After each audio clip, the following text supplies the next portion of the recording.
We are wrestling. Olympic hero Kurt Angle, and you're listening to the We Are Wrestling Podcast.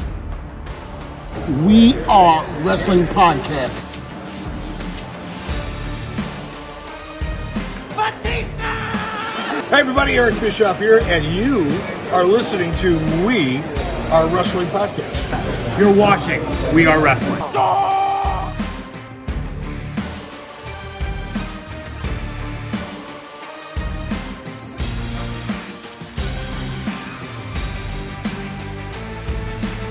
I'm the host with the most. You are by far the least intelligent. Stay tuned. Listen to the podcast. Best one, Donnie, might teach you a thing or two.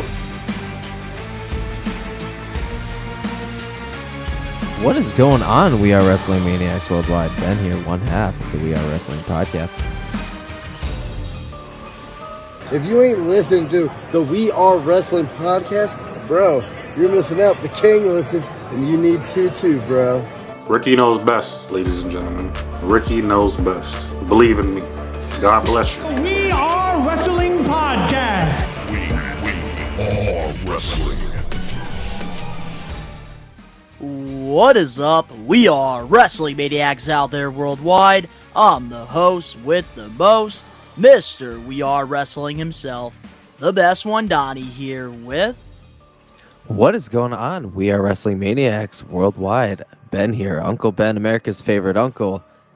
Yeah, we're back with another stacked-ass episode. And before we get into all that stuff, Don, take it away, buddy.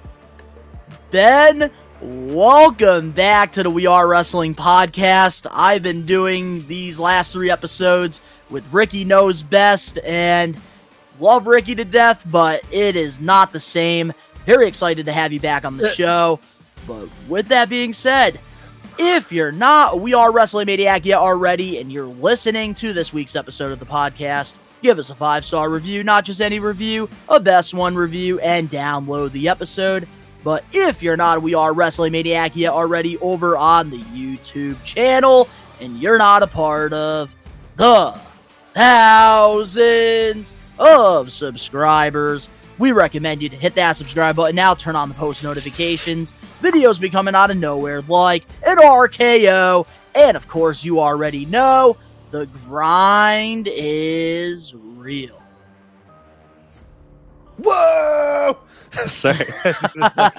So, Ben, I gotta ask you, man. It's been 3 weeks. How's everything been? Good. I put the good old reset button on the good old mental and the good old the lifespan. So it's been pretty good. Really, really quiet. Got some fresh air. I haven't been like in front of a screen that often. So it's been good. So this is very weird again, but you know, we're getting there. We're getting back in the swing of things. That's right, man. And I do want to give a huge shout out to Ricky Knows Best for the last 3 weeks. Pretty much, Ben, he wanted to take a break for a few weeks to really just reset things going on outside the YouTube internet world. So while Ben decided to take a little break, I decided to have Ricky with me, and we're doing the episodes in person, which I thought the audio was crisp. It was a masterpiece, and it was pretty good. It was a good time. And love me some Ricky. Gotta give Ricky a huge shout out for stepping up to the plate. He's an official member of the We Are Wrestling team now. And we got a lot of big things coming this summer to We Are Wrestling that you guys are definitely not going to want to miss. And I also want to say as well, how was Backlash? Because I only watched really the highlights and clips on social media. And I know you got to do the live watch along here on the We Are Wrestling channel. Backlash was a lot of things.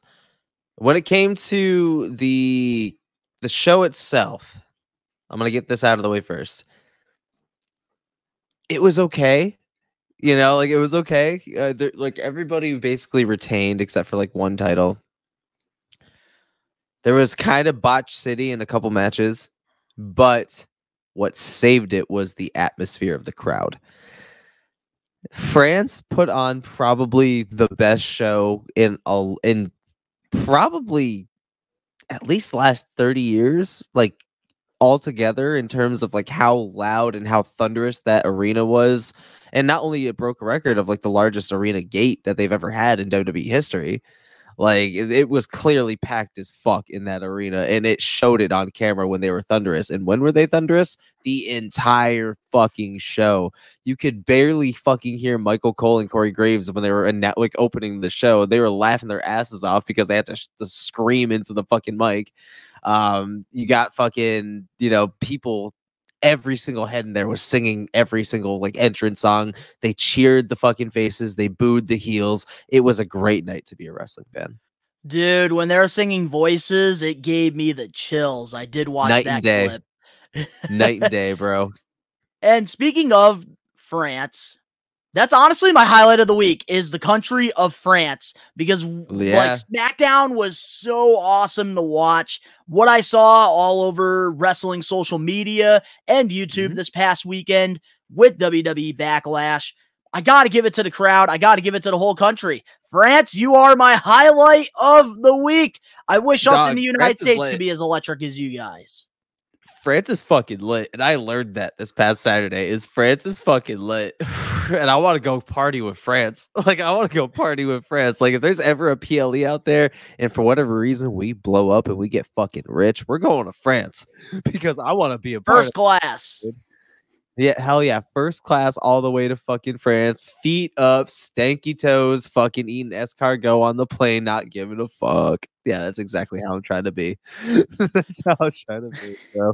And one funny thing I did find out too was when they had the whole like press conference after the PLE, Nick Khan texted Triple H and said, "Stadium maybe next time."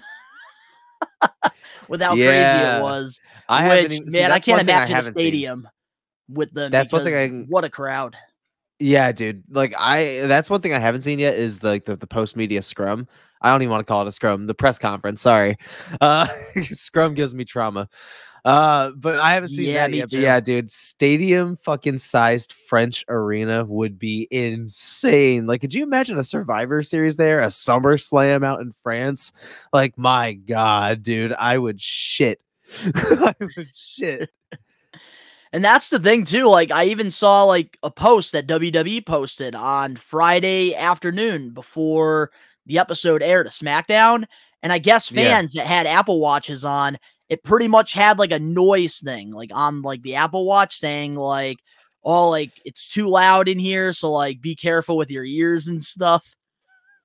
Yeah, dude, it's nuts. I couldn't believe it, man. It was like a fucking soccer. It was like a football crowd in England, man.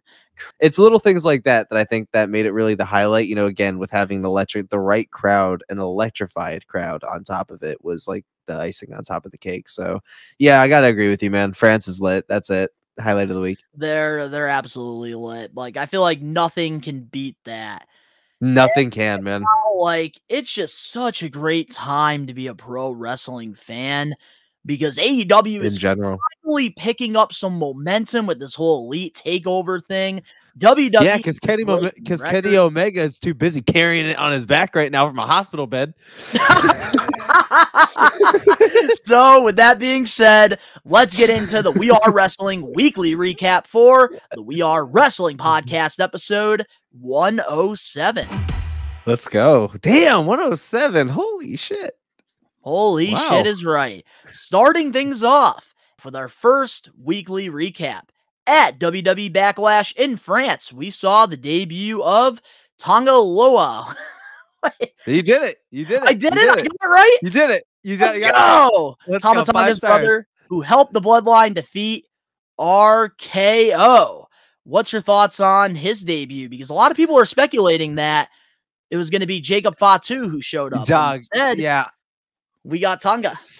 So if you watch the live stream at that moment, I was genuinely surprised. I was like, oh, like I was expecting Jacob Fatu like the rest of the fucking world because they're like, oh, he could be debuting as like soon as next week.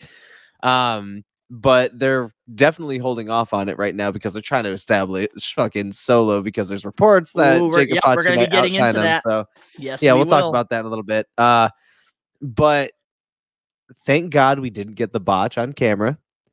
But he missed his cue by like half a second, so the ref had to initiate the pull out. I was like going through this and everybody kept talking about this and I'm like, what are you fucking talking about? Dude. Yeah, he missed his cue by like half a second. And I saw the fan footage of like him like missing the cue, and the ref had to initiate the pullout. Like he rolled out of the ring himself. So A1 to that ref, A1 to that ref for thinking on his feet and like, you know, going with timing and just fucking taking it upon himself because he still sold it. And Tongaloa saw it in time to finish it at least. So it looked real. And then what followed looked incredibly natural. So I have to say bravo on that. It really did make an impact. And I'm really excited to see you know, Haku's fucking sons tear it up in WWE in a part of this new bloodline. You know, I'm really excited about that. Gorillas of Destiny, man. That's what I'm saying, bro. So now I'm stoked. I'm intrigued. I'm intrigued to see how, you know, big Jacob Fatu's fucking debut is going to be. So we're in for some crazy times among the bloodline story, you know, that we got coming. So I would say that it was very well received and everybody in France was all for it. So. Man, so the first thing I noticed, because obviously I didn't watch the show live, so what I was seeing on social media was what I saw on social media, which is why I didn't put out a reaction, because normally when something like that happens, I do a reaction, but I want them to be genuine, so I was like, well, I missed out on it. I already knew. Like, I saw the clips, everything.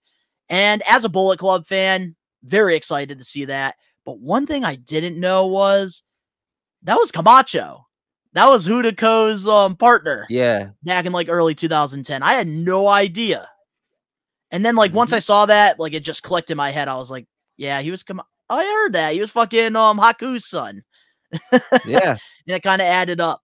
And then I remember TNA with the one Eli Drake promo that really caught my eye was when it was him, Drew Galloway, and Tonga.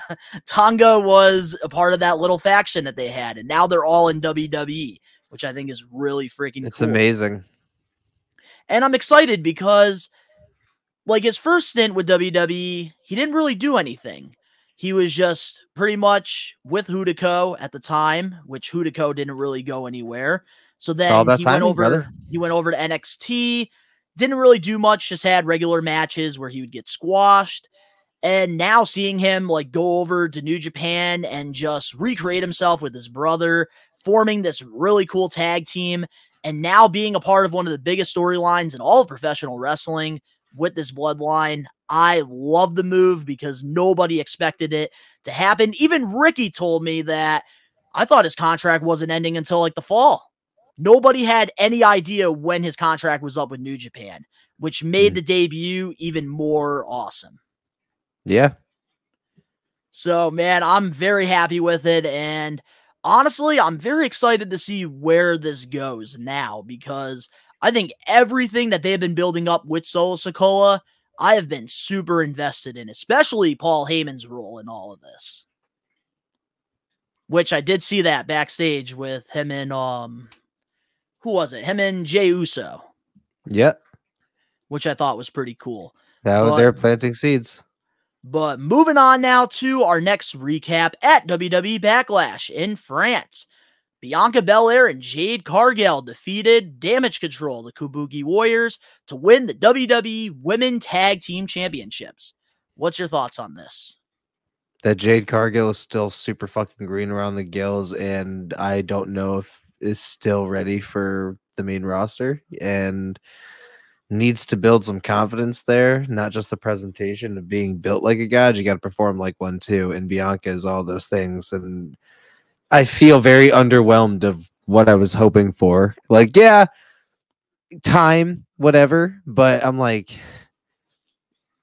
you've had so much time to train beforehand, you know, and then you got to show yourself, you know, what you had to offer in the Rumble. You got your feedback, and you were gone for some more time, and then you came back slowly, and then you finally get back into the ring recently, and there's still little to no improvement. And that scares me, you know, that scares me because I feel like she's missing that confidence, you know, I feel like she's 2011 Drew McIntyre, if that makes sense. She's 2011 Drew McIntyre. That's a pretty good comparison. Actually. She hasn't found that. Yeah, she hasn't found like that lock and key, that, you know, that it factor in her character and that comfortability with her ring work.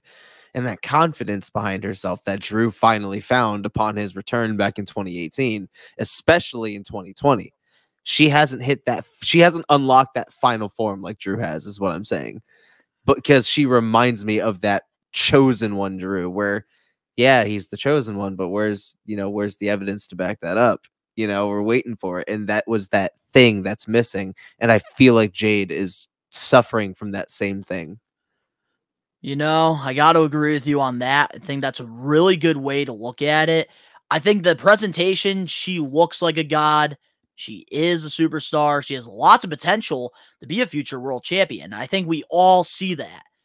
But the problem is with Jade Cargill is the amount of matches she has under her belt. She hasn't even had more than 100 matches in her wrestling career, because what we got in AEW, was a lot of squash matches, never a match probably longer than 10 minutes in her career. That's fucking rough. And man, having like 60 matches under your belt isn't enough, which is why I thought when they did the signing, she was going to go over to NXT, because I think NXT would have been the perfect place for her to really develop her in-ring skills, especially with one of the top performance centers in all of professional wrestling, training facilities. I think that could have really benefited her. I think they just threw her right into the pack of wolves, because obviously they saw how successful AEW did with her, because even though she did have a lot of squash matches, they still made her presentation look strong, which is something that they did back in WCW with Goldberg, who doesn't have the best in-ring work. They just made him look really strong with the presentation. And but at least he wrestled. And that's, but here's the thing though. I'm talking about the presentation side of it, because there's a lot of wrestlers in the business who don't have as much experience in the ring. They're not that good, but their characters are larger than life, over the top. And I think WWE saw that with Jade Cargill, and that's why they gave her that big fucking bag, which our old co-host, Danny Huckins, in his words, the worst signing WWE has done. I don't know. I think he said that about Jade? Yes, with Jade Cargill. I see his comments on every fucking wrestling fan page about Jade Cargill. Oh, man. But I will say this.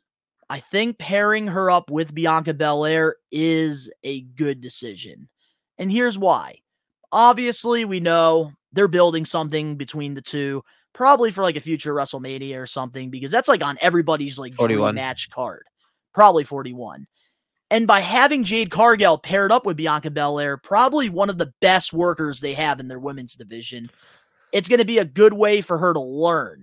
And by going to the house shows, teaming up with Bianca, getting more experience, learning from her, because the best experience you can get in professional wrestling is by having somebody that's been there and done it. That's why, even Triple H, man, he was on his A game, and then he wanted to have Ric Flair by his side during Evolution, and it just brought him to a whole nother level. And I think just having Bianca Belair with Jade, I think it's just a great way for her to learn.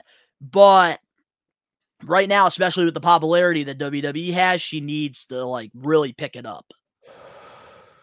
Because like you said, man, with the Drew McIntyre, that's a really good take. And I don't want her to get lost in the shuffle, because I see the potential that she has. Because what I'm thinking right now, especially how they're building it, tag team champions, Bianca at some point is probably going to win the big one, the women's championship on whatever brand they're on. There's going to be some support there. Bianca's going to turn heel. They're probably going to have some kind of feud, and then it's going to all lead up to Jade's first women's title win at Mania 41, likely.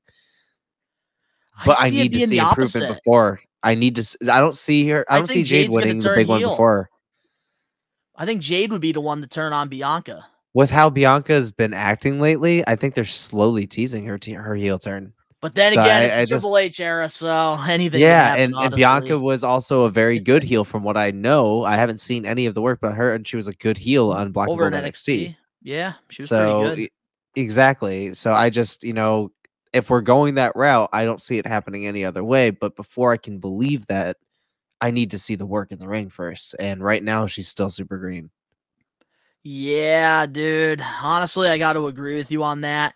Like, there's just... And I'm a huge fan. Oh, yeah, no, and I am too. I'm very behind her, which is why I want her to succeed. But I think it wouldn't hurt to have her do some stuff in NXT while teaming with Bianca on SmackDown. Or Get whatever some exposure brand with they're people on. I still can't even coming up fucking as keep well. track. Yeah, I think they're on SmackDown. Yeah, oh yeah, they did get picked up on SmackDown because Damage Control's on Raw. I do remember that.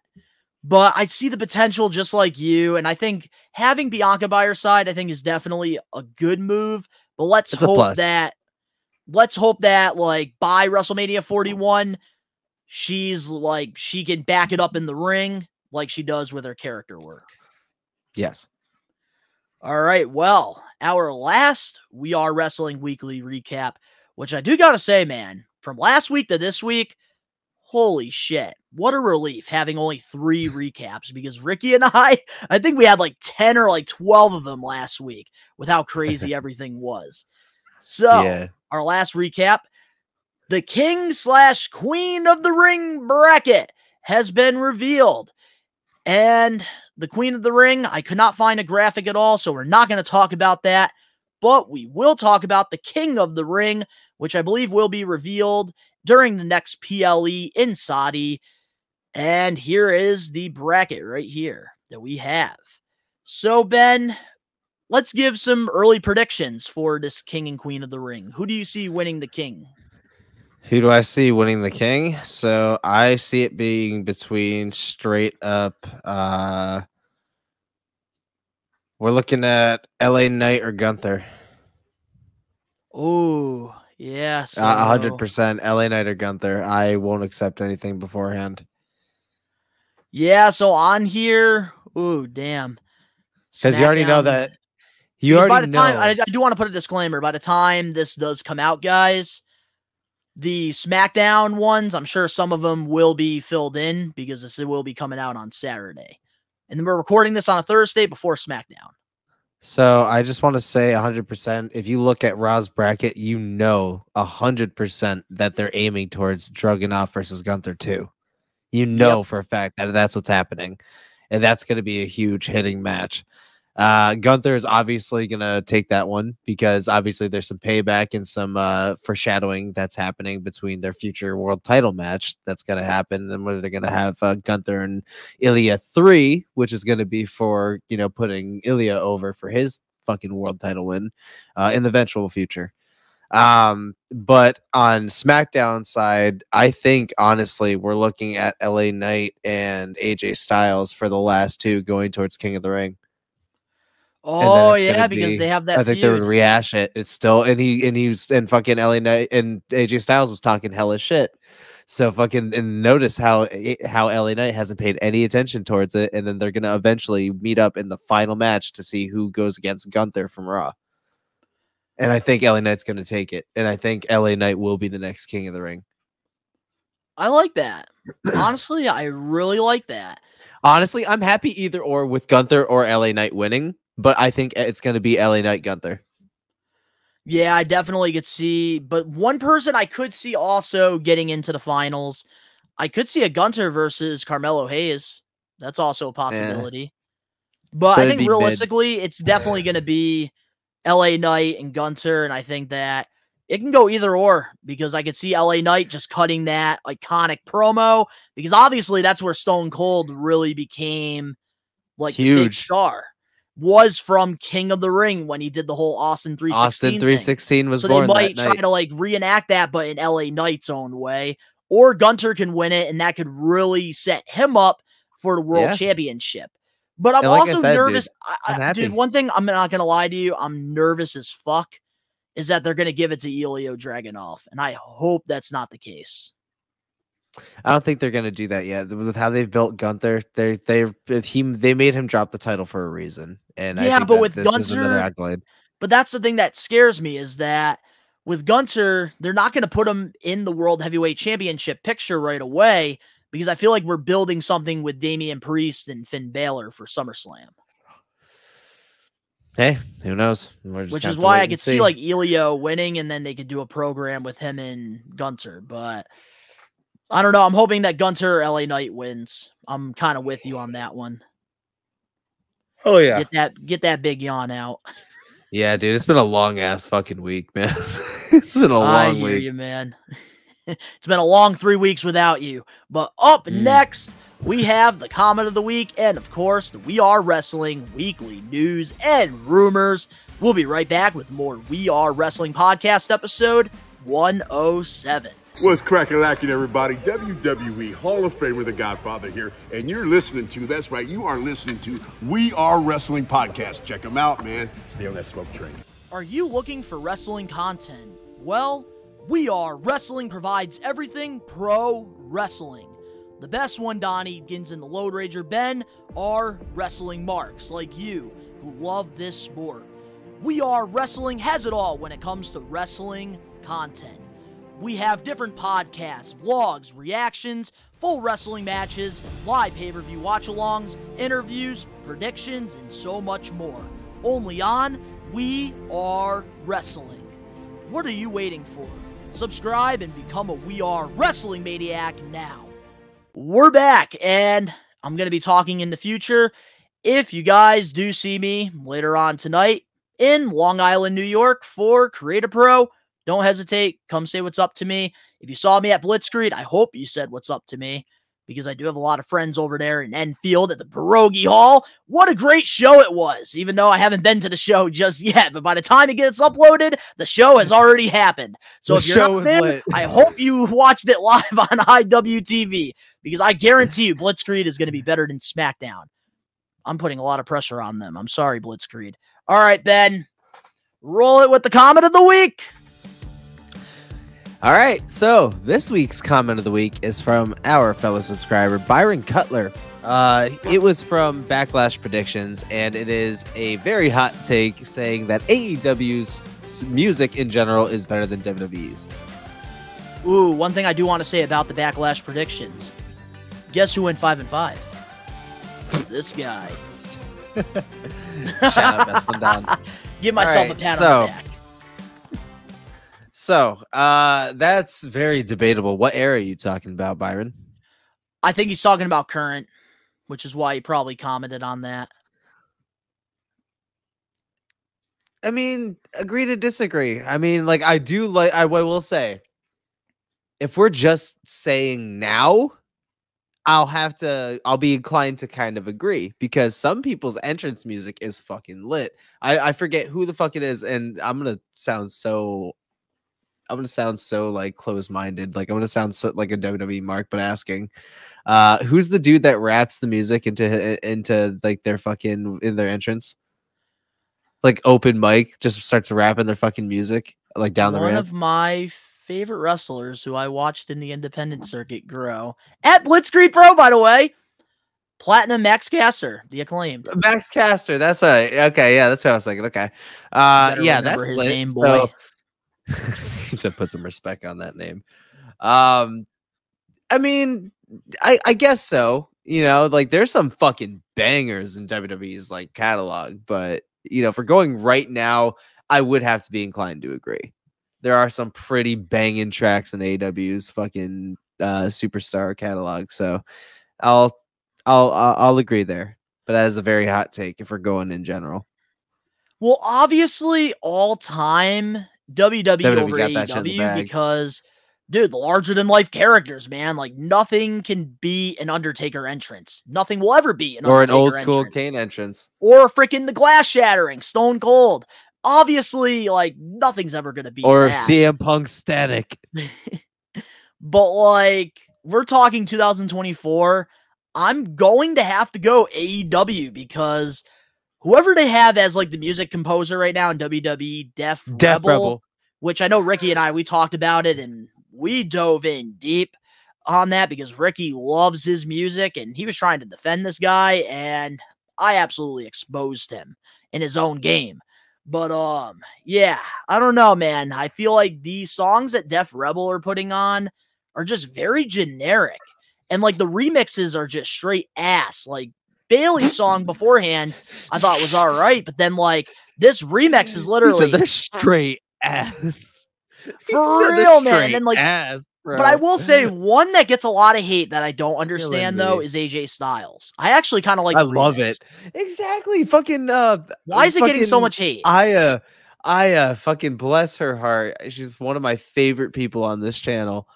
But oh my god, she was spitting hate on fucking AJ's new style. Can't stand it. I'm like, it's so good though. I love it. I like it, man. Like it has like the AJ Styles flow to it.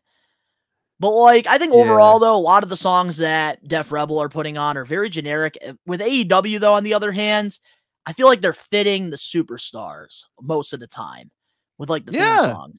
Like I love Bullet Club Gold. I love the music that Jay White's been coming out to. I love the presentation of it. I just think overall, man, like I got to agree with Cutler on this one. AEW as of right now in 2024, we're not talking CFO era, because if we're talking CFO era and like the mid 2000, like around 2015 and stuff, I'm picking CFO over AEW. If we're talking like TNA, like in 2005 to like 2018, I'm picking them over friggin' what we're getting now, but like over AEW. But like right now, I got to go AEW over WWE. Bring back Jim Johnson. So thank you, Byron Cutler, for the comment of the week. If you guys want to be featured in the comment of the week, all you got to do is comment on any YouTube video from We Are Wrestling or any of our videos on other social media platforms. And be sure to subscribe and follow all of those right down below here. And Don, take it away to the next segment. All right. So with that being said, let's get into the We Are Wrestling weekly news and rumors. Starting things off. Last Thursday, of course, when Ricky and I got done recording the episode, fans noticed that All Ego Ethan Page's profile was removed from AEW's website. According to Fightful, Ethan Page is no longer with either AEW or Ring of Honor. The outlet also reported that Page has expressed a desire to leave as of early February of this year. As of right now, it's unclear what was like the reason for his request. What's your thoughts on Ethan Page leaving AEW, and where would you like to see him go next? I don't know, because I don't know shit about Ethan Page. Only WWE, Mark. The one thing I didn't miss these last 3 weeks. My fucking absolute lack of knowledge of the outskirts of pro wrestling. Oh, man. Maybe I'll have Ricky Knows Best send us a video. So if Ricky, you send us a video, roll it. Ricky Knows Best, everybody's favorite segment. Ricky Knows Best. Ricky knows best, ladies and gentlemen. Ricky knows best. Believe in me. God bless you. It's me, Ricky Williams. Moxley's just as crazy as him. No, Ricky! Bullshit! They do it too sometimes. I'll be catching it. It's me, Ricky Williams. Stop playing. But that's my opinion. You're so over. Ricky knows best, ladies and gentlemen. Ricky knows best. Believe in me. God bless you. What's up, We Are Wrestling? This is Ricky Williams, aka Ricky Knows Best. Shout out to the best one, Donnie and Uncle Ben. What are my thoughts on Ethan Page leaving AEW? Ethan Page really has a lot of star potential. Like he had potential to be very successful AEW career. But now that he's unsigned, there's a lot of sky's the limit for him somewhere else. He can go back to TNA. I'm not saying he should rejoin the North like Josh Alexander, but he can have a singles run, a world title run. He can go Major League Wrestling. Like, there's a lot of options for Ethan Page. Like, sky's the limit for him, and he's got all the talent in the world. He just has to find the system for it. But Ethan Page, he's always been underrated. And one of the best wrestlers in AEW, but they couldn't finalize him right. So, but that's my opinion. I think he'll fit at TNA or Major League Wrestling. I thought Ring of Honor was going to be it for him, but I guess it didn't go that way. But Ethan Page, he's got potential, and he's going to shine wherever he goes. Wish him the best on top of all of that. But once again, shout out to We Are Wrestling. This is my opinion. And let me know if y'all like it and if I got it right. Thank you. All right, so since you don't really know much about All Ego, I will give you the scoop, and I'll try to keep you in the loop here. Ethan Page, man, somebody I highly recommend you check out. I feel like you would be a big fan of his work. I think he's great in the ring, very like bright personality. And he was somebody that when AEW first signed him, a lot of people were very excited because he was working with Impact Wrestling for a couple of years, and then he decided to leave, go to AEW, and it was supposed to be this big move, but like he didn't really do much. He was a part of Men of the Year with Scorpio Sky, and like I don't know if you know Dan Lambert, the American Top Team. No. Well, he did stuff with Bobby Lashley back in Impact. So they paired him up with Men of the Year. They had a tag team, Men of the Year. Didn't win titles, didn't really do anything. And then Ethan Page decided he wanted to be a part of Ring of Honor because he was getting no TV time in AEW. So he was over there, killing it, and got himself in the best shape of his career too. And yeah, now he left. And a lot of people aren't happy. They think that AEW definitely fumbled the bag here with a lot of their stars. But man, Ethan Page, I will say this. His new wrestling figure is coming out in mid-June. Please do not sign with WWE until I go to a meet and greet and get my figure signed. That's my pitch to Ethan Page here on the We Are Wrestling podcast. But man, I think that a lot of people are speculating that he should go back to TNA. And there's other people that want him to go to NXT. But for me, man, I don't know. I think Ethan Page, he just started his own promotion, indie promotion. So I feel like he's like the type of guy that has a lot of ventures outside of wrestling. So I can't see him going to WWE right away.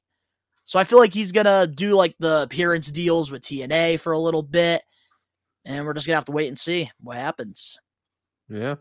But somebody, Ben, definitely going to have to send you some stuff on.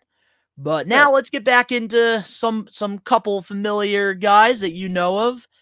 Our next weekly news and rumors, Gable Steveson, Drew Gulak, and a bunch of WWE Performance Center talent have been released by WWE, which the two that I do want to talk about is Gable Steveson and Drew Gulak because they are fuck the names. others.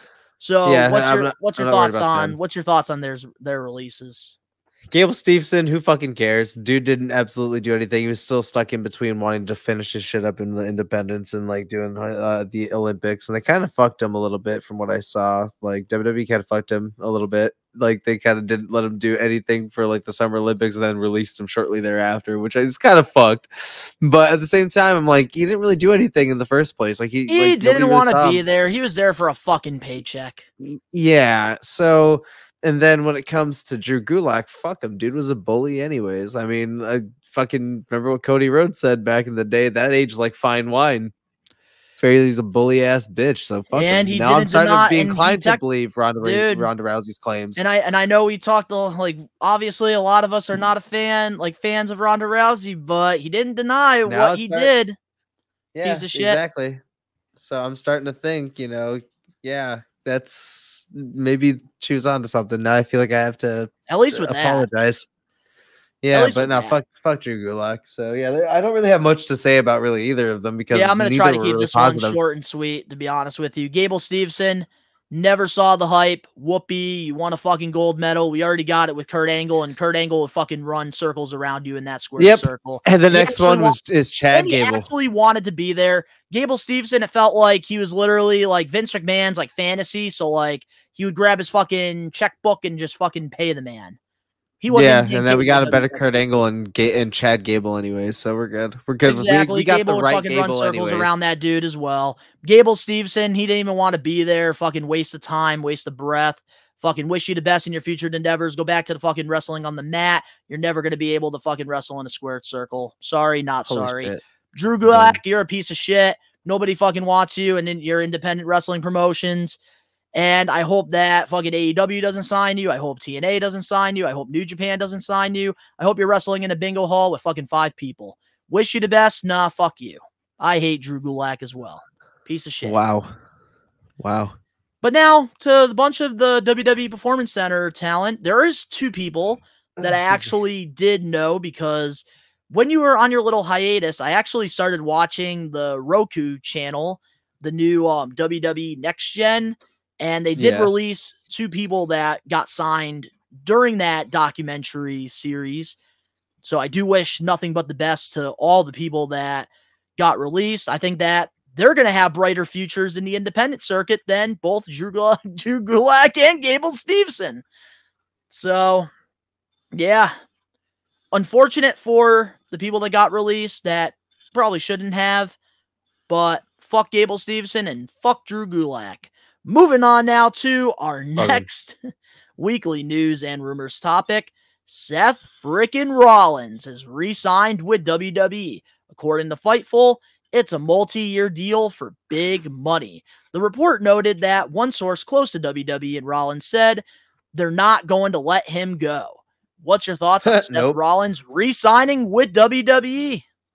We knew that he was going to be a WWE lifer, and I'm not surprised, bro.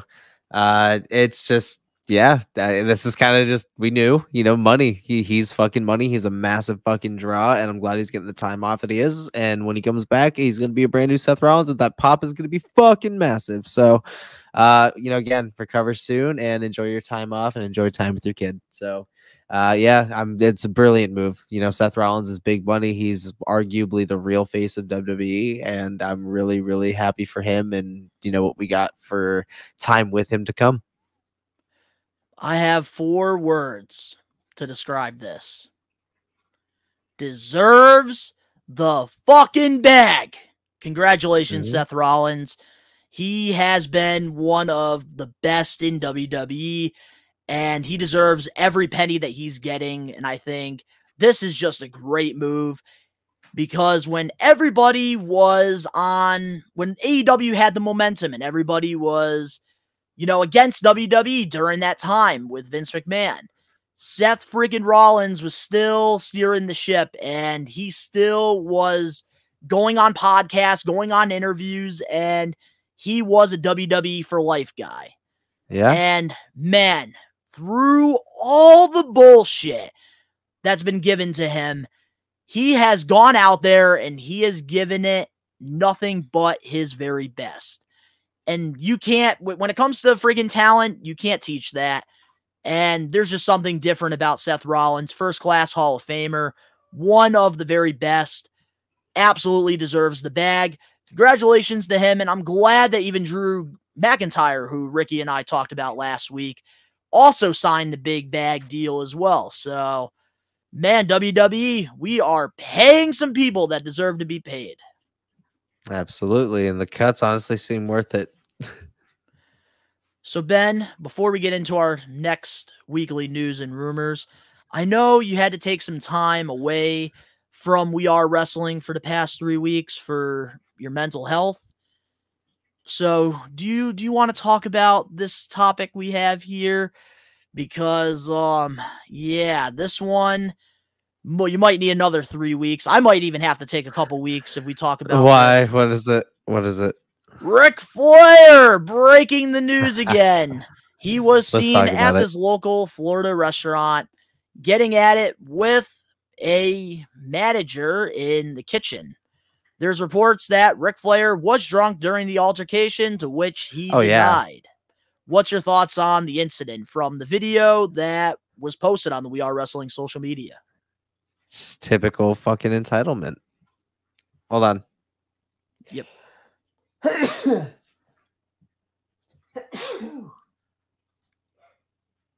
not you. Gonna sneeze again. I'm not gonna sneeze again. Am I? All right, we're good. All right. So, to answer the whole Ric Flair debacle, it's just pure entitlement. It's your typical, who I am type shit. It's some Karen ass behavior. That's all it is. Is some I'm a legend. I did all these fucking things. It's what we like to call has-been disorder. That's what it is. It's what it is called, has-been disorder. It's when you still think that you are fucking 29 deserving those royalties like they just fucking happened all over again. there are some people that don't understand humility and being humble anymore. And Ric Flair is one of those people. He is not. And to top it all off, he's getting to the age where he's getting senile. Mind you, his concussions he's also received over the years. So that making him act that erratically is not out of the playbook. But I'm not surprised, but it's just another thing in Ric Flair's tarnishing my legacy book. That's it. Yeah, so like when I was like reading all of this, it said it started off in the bathroom. This whole incident between him and the employee. He said the manager was taking too long in the bathroom. But I thought that Ric Flair doesn't use the bathroom anymore. Oh no, here comes the diaper comment. Yeah, I thought he fucking has a diaper. Not that depends. Yeah, but I guess he was complaining about that, and then it just kind of got. He was asked to leave, and then it just got escalated and all that shit. Yeah, it was just a whole fucking mess, man. Yeah, the one line that keeps sticking to my head is, "I'm gonna give you $1,000 tip." The lady goes, "Why?" So I can call him. I can call him a fucking dipshit. Oh, fucking mad entitlement. Ric Flair. Man, he can't stay out of the fucking news headlines. I hate talking about this shit because it's just like the more fucking stupid shit that he's doing, the more he's tarnishing his legacy. And this man remind you, like, it's not just one of those legacies where, like, he had a great run. We're talking decades. We're talking accolades. 2-time Hall of Famer. 16-time world champion. How to fuck up your legacy even further in 5 seconds, Ric Flair edition. For real. And it's just disappointing to see, especially like this happening to a local restaurant as well. Because obviously, when something like this happens, like, it doesn't like make the restaurant look good at all. Because obviously, Ric Flair's got millions and millions of fans. So, like, talking about this, like, I just want to, like, appreciate and shed some light on the local restaurant that had to go through this because, like, my dad, he owns a small company, and it's tough for small companies to survive, especially with today's generation. So I kind of feel for what this restaurant is going through. Yeah. But moving on now to our next weekly news and rumors, Jerry the King Lawler is no longer with WWE. According to PW Insider, WWE declined to renew Lawler's contract with the company. This ends a relationship that started at the end of 1992, when Lawler joined the company as a wrestler and a broadcaster. What's your thoughts on WWE and the King parting ways? It was time, you know, like the saying, sometimes things outgrow you and you outgrow them. And, you know, Lawler has been doing his thing with WWE for many decades. And it's just, again, you know, it's just one of those things where we're in a new era. And, you know, Lawler's gone through his own health issues recently. And it just, I think it's best that they're both at ease with each other. And it's just, it is what it is, you know, it's business, and he's paid his dues and he owes nobody anything, and, you know, vice versa. So I think it's just it's just that time. You see, like, when things are handled this way with a legend and like WWE, I think that, like, both parties definitely deserve respect, especially WWE, because obviously a lot of the times, like, when it comes to like releases and people quitting, it's always very negative. Yeah. And in this instance, it's not really negative. Jerry the King Lawler, he was there, you know, for decades, and I think he's still on a Legends deal. So, like, this isn't going to be the last time we probably see him on WWE TV. But I think it's definitely best for both parties to move forward because obviously right now, especially with like the broadcast team, WWE has a very strong group. And with Michael Cole now, like, pretty much like solidifying himself as one of the greatest like commentators of all time, and then having Pat McAfee there, has a really strong social media following. That's, he's bringing a lot of people over to WWE, and just new faces being around like the pre-shows and stuff like that. I think it is time. It's a new era. Everybody has their own people, like I always say. And I think Jerry the King Lawler, he's definitely not hurting by this because, man, WWE, they have treated him like a king. And I think that, man, Jerry the King Lawler, it's time to just relax and enjoy life, which, he's been doing for years because WWE hasn't really used him often. But now the thing I do want to ask you, Ben, before we move on to our next topic, would you like to see Jim Ross and Jerry the King Lawler call one more match? Now that Jerry the King Lawler is not under a WWE contract. I would only accept it if it was in WWE. I'm just one of those fans. That's totally fair. That's fair. just me being honest. I'd only accept it in WWE. That. And I think a lot of people probably would feel the same way as you with that.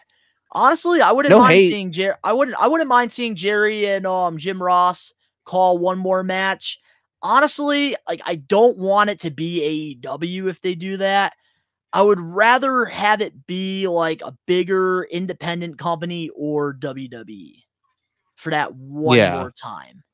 Honestly. Yeah, I'd want something respectable, and again, no hate. It just like I wouldn't want I don't want TNA. I wouldn't want NWA. I wouldn't want any of those promotions to have that. I would want it to be either an independent company that gets this opportunity or the WWE. Yeah. But man, but I definitely have to agree like with what you say because it's not going to be the same. If it happens in AEW, like, it's really just not going to be the same like it was in WWE. Predictable. Because there's a lot of talent, a lot of legends that do leave WWE and they go off to like TNA or AEW or go to the independent circuit, and it's just not the same. That's why a lot of the times, like, we want to see like the star come home. Like with CM Punk, like it was just a really surreal feeling when he finally came home to WWE to finish his career the right way. But moving on now. Huh? I said it made sense.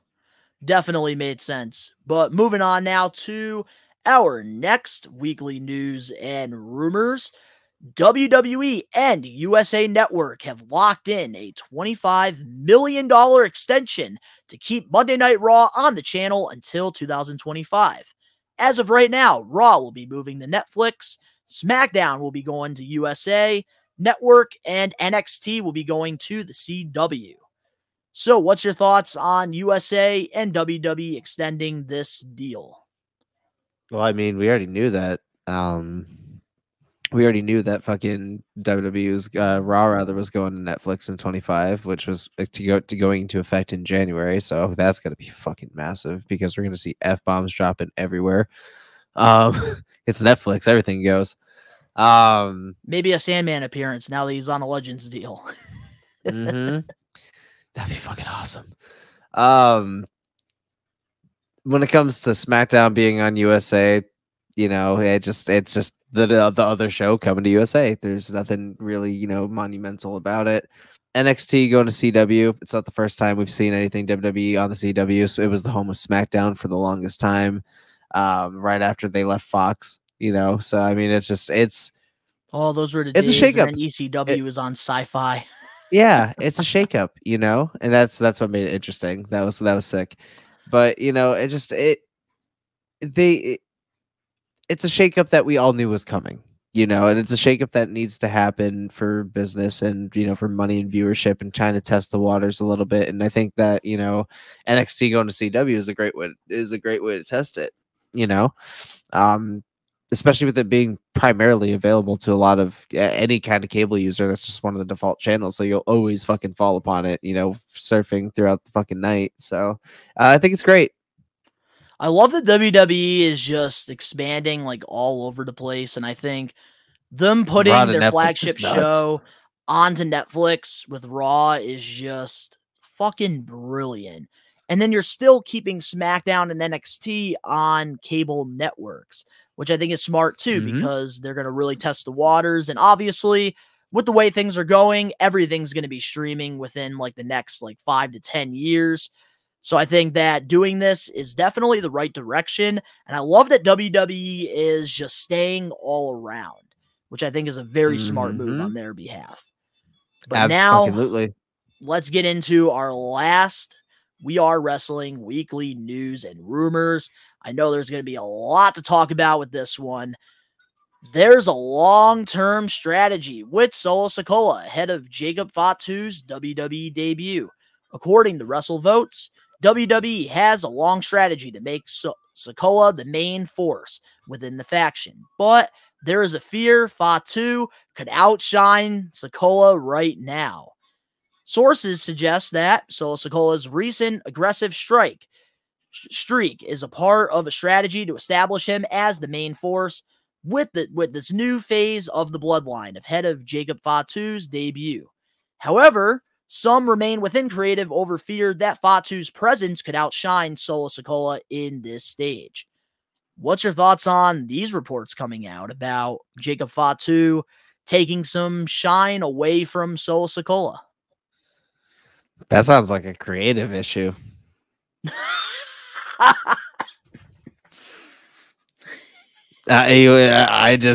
love like when, a creative issue. I just gotta say this, man. Like, what?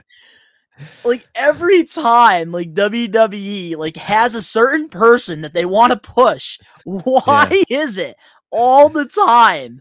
Like there's just this other person that like the fans, the universe, like this is like who we want, and then WWE is just like trying to figure out like 100 ways to not make it happen and to push their own guy. Well, here's the thing. What about the people? Solo. All right, so. One, I don't know why they're so terrified, and I'm gonna say why. Like, I don't know why they're so terrified. As a WWE fan nowadays, a huge percentage of the people that tune in, a lot of them watch only WWE. Yeah, some might watch AEW, but most watch WWE and sometimes TNA, wherever if they have Access TV. I feel like with the Triple H era, more people that are tuning in now, like, know what's going on outside of WWE because they're making a lot of references and now. No.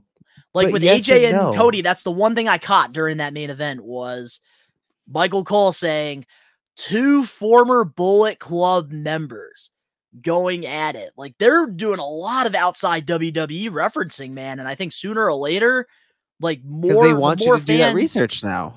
And that's great. More fans are going to start watching the stuff outside, which is But good for the business.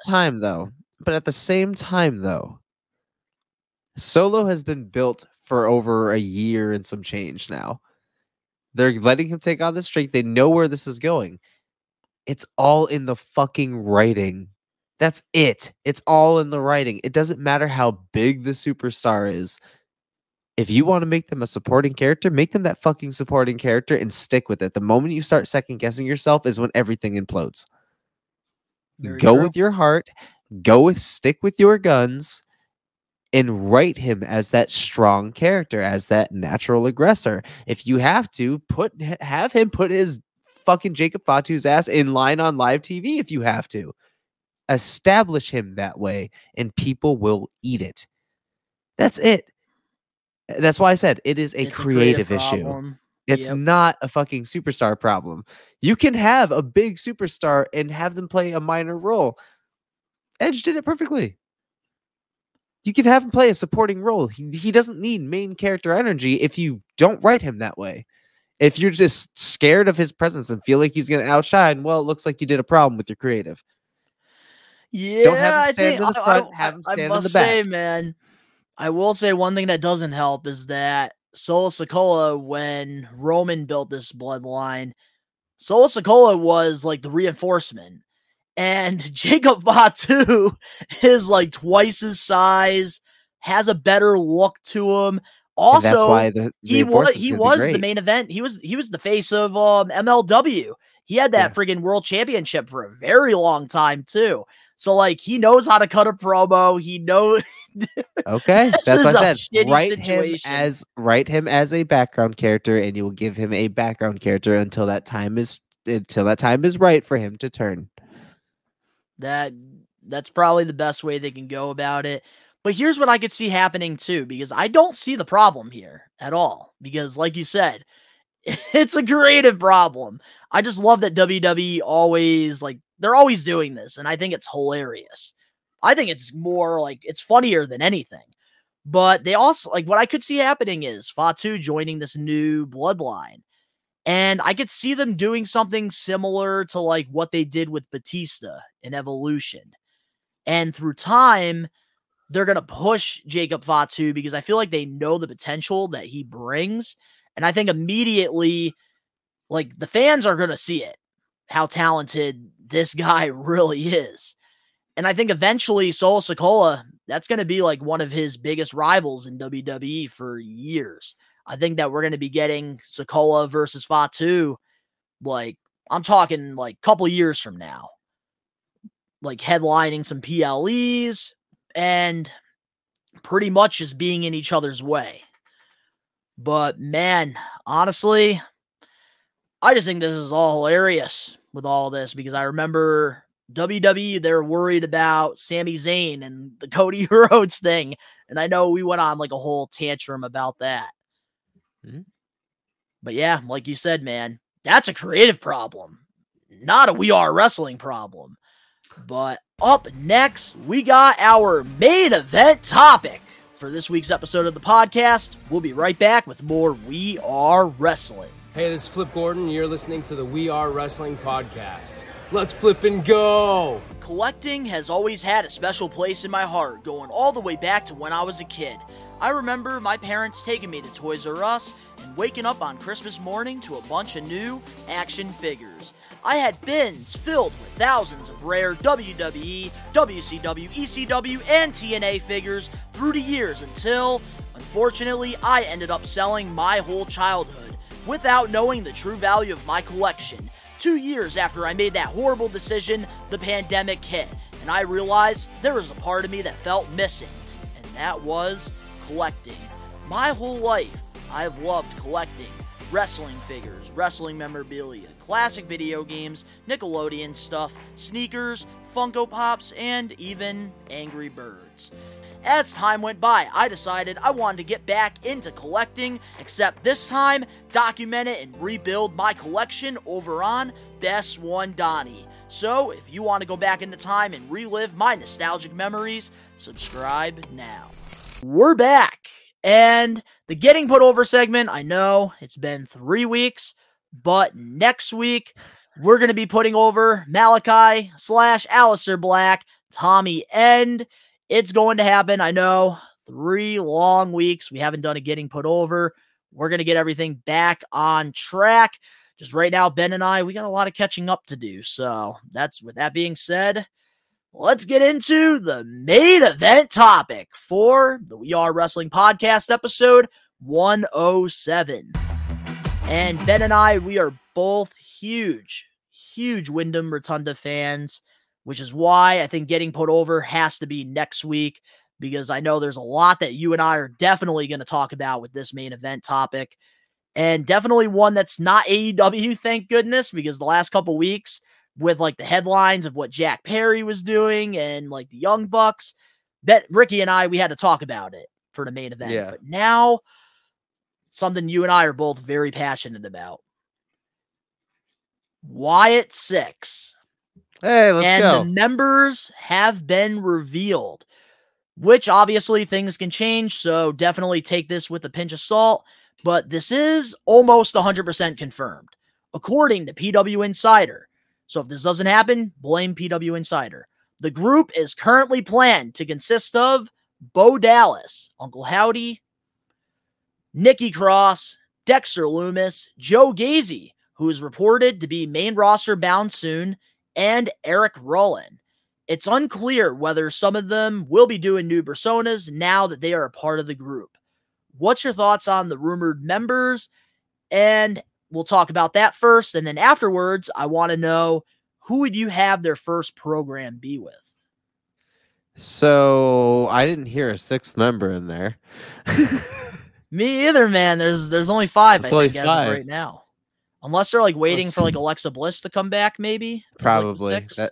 that's probably what it's gonna be. And honestly, because Sister Abigail, Especially Joe with like the way Gacy. Alexa puts over, like that's like her favorite time in her career too. I mean, come on, Joe Gacy go to the main roster. I'm stoked for it. You know, I've been a huge supporter of Joe Gacy for a long I love time. his They work. better not change his fucking theme song. If they change his theme song, they can suck my dick. Love is blind. Grass is It's always greener on the other side. Dude, I fucking love Joe Gacy too, so I'm all with it with you. I'll sing that song with you every day if I can. So I'm stoked about that. You know, I'm stoked about the resurgence of all of it, and it just oh god, I might get shit by saying this, but I was watching the Ryback podcast for whatever reason. I got stuck on one of his fucking shorts. I got all the wrestling podcasts. Why? Because I was watching the fucking Chris Van Vliet podcast with fucking Edge this morning, the new one. Mhm. And right after it ended, I was still eating, and there was a short that Ryback had just posted today, talking about like Wyatt Six and Bo Dallas, and I actually kind of agreed with what he said. You know, like he was actually putting over Bo Dallas, and like is just hoping that the whole thing succeeds, that Wyatt Six succeeds, that he hopes that WWE gives him a good allotted amount of time to really own the like what's gonna go down with it, Wow, to really putting give him that something over, belief. that shocks me. Yeah, and it was just today. You could even check it out. You know, like Definitely it's. I just got stumbled watching it because it was something positive for once. Nothing about himself or CM Punk. Like it was just him putting over like what's gonna happen and what he like hopes for. You know, Bo Dallas and everything. And Eric Rowan, he said big red Eric Rowan. Yeah, so it's just he was just putting them over and shit. You know, so Good. Maybe if Ryback does that more, he'll become he'll come relevant again in the wrestling community. Maybe he can redeem himself. I don't know if he really can, but I hope one day he keep it up, Skip Sheffield. Keep it up. Skip Sheffield. So fuck off. Skip Sheffield, the fucking Nexus. Oh my god. But yeah, I forgot him and fucking Husky Harris were fucking a thing together. Yeah, I remember now. But yeah, I can see that's why he probably put it over. That makes sense. It's a big thing, man, and I'm excited to see Dexter Lumis again. You know, I'm really excited to see Dexter Lumis again, and Nikki Cross. You know, I'm excited to see the return of some really talented performers, and I hope that Dexter Lumis, you know, with the whole silent killer shit, it makes sense. You know, I'm really hyped, and to see Eric Rowan again. Braun Strowman, I think, is number 6. He has to be. I could see it, but like the way that they brought him back, like during the draft, like I feel like they're going back to that monster among men, which makes sense for now. But I do hope eventually they try to get him in the Wyatt Six, because obviously he's got that relationship with Bray, and I think that him and Eric Rowan, they could be a really good tag team. I think that'd be a really dominant team. Yeah, man. But yeah, I'm really hyped about it. You know, I'm really hyped to see how it's all going to start, because they're obviously doing the teases now. They're starting this now. Yes, like the QR codes. I know at first with Bray Wyatt, I wasn't a big fan of the QRs, but after watching the documentary, you're happy as fuck about the it. idea behind the whole QR thing, it's fucking brilliant. Brilliant. I'm actually very interested in it now. Seeing it like sometimes you just gotta like see it from the other side. You gotta just let it cook sometimes. You know, you just gotta let it cook. But like the documentary, the way that they like explained it, the whole like concept of the QR and the thing, process of how it came to be. That's like what got me like, damn, I really was a dickhead, huh? Like I really just like brushed this off. Yeah, you went in on those QR codes in one episode. You went because sometimes change is a good thing in pro wrestling, and that was something different. And sometimes it takes time for us to adjust.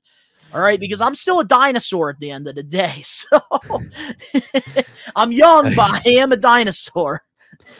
Yeah, I got you, girl, yeah, but I am really enjoying them now. But I will say this, for what's gonna happen. I really do like the members that are rumored to be a part of this. I think like this is a great thing that WWE is doing to honor Wyndham Rotunda. And I feel like there's some people that have the fear that like this is going to not work out. And I know Ricky has expressed that multiple times here on the show, but I feel like it's one of those things where let's just let it ride out. Let's just see, like, let it cook, bro. Let it cook. Let's see if this can work, because this is under Triple H now. And with the track record that Triple H has right now, so far looks really freaking good. And I feel like, especially like hearing WWE Creative in the documentary, I think that the right people are involved here. And I feel like, man, Bray Wyatt, he is definitely going to be there in spirit with this group. And I think absolutely this is going to be something special. And I feel like I know there's a lot of people that don't like, they're afraid that like, if this doesn't work out, it's going to tarnish the legacy. And it's like, stop overthinking for once and just let it ride out. Just take a deep breath and let's just try to enjoy the ride. Let's see where this is going to go, because we don't know where it's going right now. And we're going to see pretty soon. And I think, and the thing I feel like I'm excited about the most with this group is Bo Dallas is actually getting a fucking opportunity, because he's somebody that I have been a huge fan of going all the way back to when he first started training in FCW as Taylor Rotunda. And he was teaming with his brother. I remember them as the Florida Championship Tag Team Champions. And for some reason, I've always been such a huge fan of him. Even when he had that stupid Bo Leave character, I loved it, because I've always just been a huge fan of his work. So like, for him to actually get a push, for him to actually get an opportunity to show what he could do creatively, I'm very excited to see where this goes, because I think he's always had the talent. He's just never had the right opportunity. And he was about to have that right opportunity with his brother. Like, it was looking very promising, the whole Uncle Howdy and the new Fiend, what they were going to do.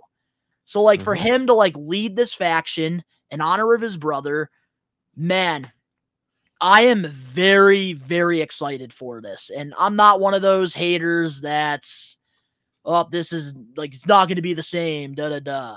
Just let it ride out, man. Let's enjoy the ride. Get the Fireflies out. But I will say, man, I'm also very excited, like you said, with Joe Gacy and Dexter Loomis and Nikki Cross, because Nikki Cross wasn't really doing anything. I would love to see Alexa Bliss join, because her and Nikki, they already have chemistry, and I feel like having them in the group, they could focus on the Women Tag Team Champions, a title that I feel like doesn't really have enough prestige, because there's not really enough tag teams in their division, and we know the titles aren't going anywhere. So, like, I would honestly just pair up Alexa and Nikki together to get the titles for the group. But, man, I am very excited to see where this goes. I'm waiting for the debut. I'm waiting for these vignettes. And now getting into the first program, not going to lie to you, Ben, I think you might agree with me on this one.